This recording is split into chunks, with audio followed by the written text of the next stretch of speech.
lokola sina komi moyen na effacer lisusu ezate donc soki nzambe sa komi moyen mabele elongola ezate yango kolinga te bato banda kokoma liboso linga nzambe na banda kokoma liboso soki ya komi soki bato batie likolo ya nzambe donc ezata na pouvoir te yango na lingi tongwa lelo nzambe mi profa nzambe ya prophète Kev un ami que j'aime bien un prophète authentique ce qu'il a déclaré sur ta vie ce matin ngana lingina longolango prophétie la lingina komisango réalité na kona étape à réalité ezalaki liloba ndenge yo monaki yango ndenge oyokaki yango soki balobaki libala ozobima wasiko nde na libala wana soki mosakoli alobaki eza voyage moi je le dis comme serviteur kaka ndenge ozobima na porte awa prophétie wana elongwe prophétie ekomi réalité projet voyage bando salema ndeko na poto azala te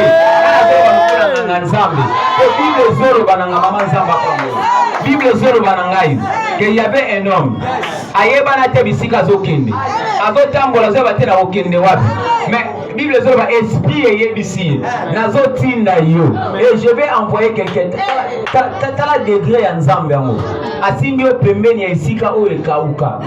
Est-ce que vous me comprendre nzambe toluka na tongo lelo asimbi o près ya torrent ya Kérite bisika oyo bato bayebi ke kauka torrent ya Kérite mais atindi corbeau aya alesa yo na tongo aya alesa yo na midi to imaginez corbeau un oiseau impie la Bible a déclaré que Asa impie mais nzambe a se servir de l'eau salité kwa pangola moto moko pese lipa na tongo musuni na poko ndenge nzambe ko servir na bayini na yo nazo ba bayini na yo ndeba ko koma objet ya kopambola yo Mouké Bandabo Bandi 2022 oyo na sanza ya février après ça ta bonjour te yende nzamba zo disposer pour pambola yo soko zo ndimango ezolongwa maloba ezokoma nde réalité na kolo balokola nganga nzambe obima na yo na kati ya porte oyo balobi pona yo ya malamu ebandi osalema ya mabe etiki yo ya mabe etiki yo ya mabe etiki yo oyaki na ba esprit ezotourmenter yo oye likola mettre ba esprit il le bin nga ke bannière na yeza koni de tous les esprits tant Moïse a tombé les bannières alors je t'élève l'Éternel ma bannière azan nzambe likola ba esprit ndenge na zolo ba esprit wana ba luba esprit ya ba swahili esprit ya bangala esprit ya bambala esprit ya ba yanzi esprit ya ba Congo oye kondana yo esprit ya ba sakata je me lève comme Moïse je déclare et je décrète et tiki bina yo lelo ce que tanga yo na libala lelo zo bala librement ce que tanga yo na mbongo lelo zo simba mbongo onction financière etambola na yo nzambe nazo présenter yo lelo azana makoki abenga ta misi abimisi yo mbongo pouvoir na besoin azana kwa mukolo wana liquidité aidisi Pierre nazo tinda misi nzamba kwa mona mbongo sois béni financièrement au nom de Jésus que le Dieu de la finance t'accompagne vina yo kele na mbongo te mbongo eza l'esclave na yo makolo na yo bisike koniata ezala na proposition pe sujet ya je le dis et je le déclare azanga liquidité Bible zolo bazangi liquidité mabengi Pierre alobi lelo mbisi nda azopesa biso mbongo tofuta mpapu nenga tinda mbisi na yoko comprendre nzamba za ba banque partout osanza ta mabele mbongo nzambe wana lokola yo na problème à loyer na wina moto moko na problème à loyer problème à garantie locative nzamba Israël le Dieu d'Alexandre a il n'a pas la peur du revers le Dieu de Mikosa le Dieu de Jésus serviteur na tonwa lelo a ce pouvoir na ba besoin na yo ozo pima wana onction financière nzambe yo apesa mbongo na lola et tambola na sena batte parce que la Bible dit que l'or et l'argent appartient à l'Éternel je le dis et je le déclare ozo pima wana mbongo soki na tambola na onction ya mbongo tongo ya lelo mbongo zo bima na yo akabela ki yo te apesa ki yo te moi je le dis et je le déclare na lelo bato bakobengo de part et d'autre bakokabelo nde mbongo na sakoli likolo ya mbongo la Bible me dit que sans l'argent toza na tina te lokola mbongo epesaka tina na moto lokola mbongo pouvoir na babesoin ya moto nzambe alola apesa yo mbongo dans le nom de Jésus je prie pour cet enfant La Bible me dit que Christ grandissait en stature et en sagesse. Après la stature et la sagesse, onction et la protection. Et dans la protéger du collage de moi. Parce que la mise sur lui n'est pas tout à la naïveté. Parce que la mise sur lui n'est pas mon naïveté. Zambie alliance, Zambie profa. Le Dieu qui serve, le Dieu des esprits des prophètes. Ah, c'est la meilleure protecteur à via moi.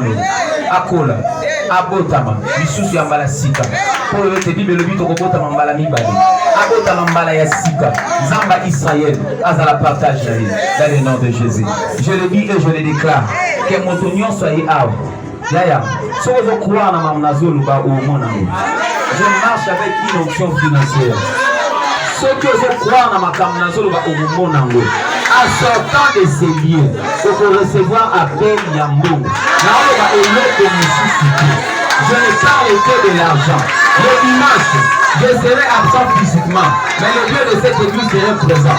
Beaucoup de gens viendront témoigner de l'argent ici. Même les autres qui m'ont et ça peut se déranger à ma problème et qu'il y a à gauche, et qu'il y a à droite, et qu'il y a à orient, et qu'il y a à occident, et qu'il y a à bâti. Zambalo la kokisango. Zambalo la kokisango. Zambalo la kokisango. Élève bien te de même, je vais maintenant te bénir.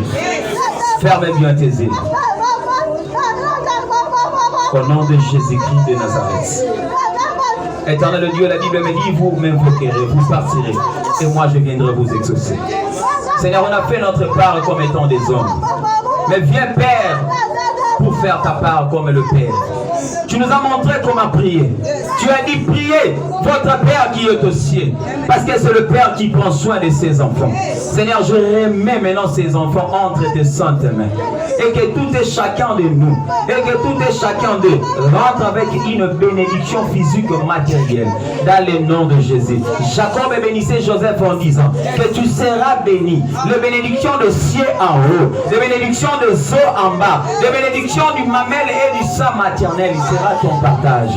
Je le dis et je le déclare. Liwa et comment à mon côté à Iguzo. Maladie incurable, incurable, n'a ordonné Moussika Nayo.